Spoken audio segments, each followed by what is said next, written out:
Setelah kejadian di malam pertama, Rina tidak bisa berhenti memikirkan lorong terlarang yang ditemukan bersama teman-temannya. Suaranya yang aneh dan bayangan samar yang melintas membuatnya gelisah. Meskipun teman-temannya, Joni dan Sari, berusaha menenangkan, Rina merasa ada yang belum selesai. Malam berikutnya, rasa penasaran mengalahkan ketakutan. Rina memutuskan untuk kembali ke lorong itu sendirian. Dengan senter di tangan, ia menyusuri jalan setapak menuju pintu masuk yang tersembunyi di balik semak-semak. Saat ia melangkah ke dalam, hawa dingin langsung menyergapnya, membuat bulu kuduknya merinding. Lorong itu tampak lebih gelap dari sebelumnya. Suara desiran angin seolah berbisik, mengingatkan Rina akan bahaya yang mungkin mengintainya. Ia terus berjalan, mendengarkan setiap langkahnya yang bergema. Tiba-tiba, ia mendengar suara tawa pelan, seolah ada yang mengawasinya dari balik kegelapan. Rina memberanikan diri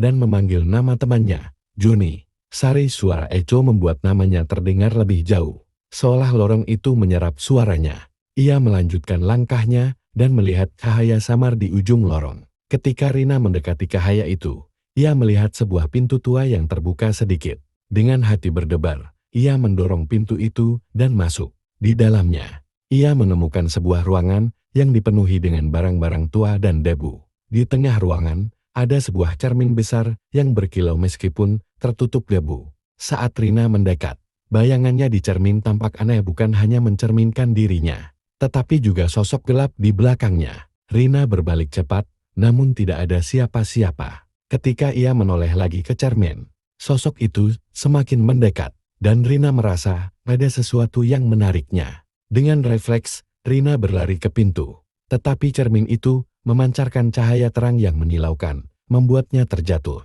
Saat ia berusaha bangkit, suara tawa itu kembali terdengar, lebih keras dan lebih mengerikan. Rina merasakan sebuah tangan dingin menyentuh bahunya. Ia berbalik dan melihat sosok itu seorang wanita dengan mata kosong dan senyum menyeramkan. "Selamat datang," katanya pelan. Suaranya bergetar di dalam ruangan. "Kau sudah masuk ke dalam permainan kami." Rina berlari sekuat tenaga, melawan rasa takut yang melumpuhkannya. Ia berusaha mencari jalan keluar dari lorong terlarang itu. Namun setiap belokan membawa kembali ke ruangan yang sama. Ketika ia hampir putus asa, ia mendengar suara Joni dan Sari memanggil namanya dari luar. "Aku di sini," teriak Rina, berharap mereka bisa mendengarnya. Dengan sisa tenaga, ia berlari menuju suara itu. Akhirnya, ia menemukan pintu keluar dan melangkah keluar lorong. Nafasnya tersengal. Namun, ketika ia berbalik untuk melihat kembali, lorong itu tampak normal seolah tidak ada yang terjadi. Rina menggigil, tahu bahwa apa yang ia alami bukan sekadar mimpi. Ia berjanji tidak akan kembali lagi.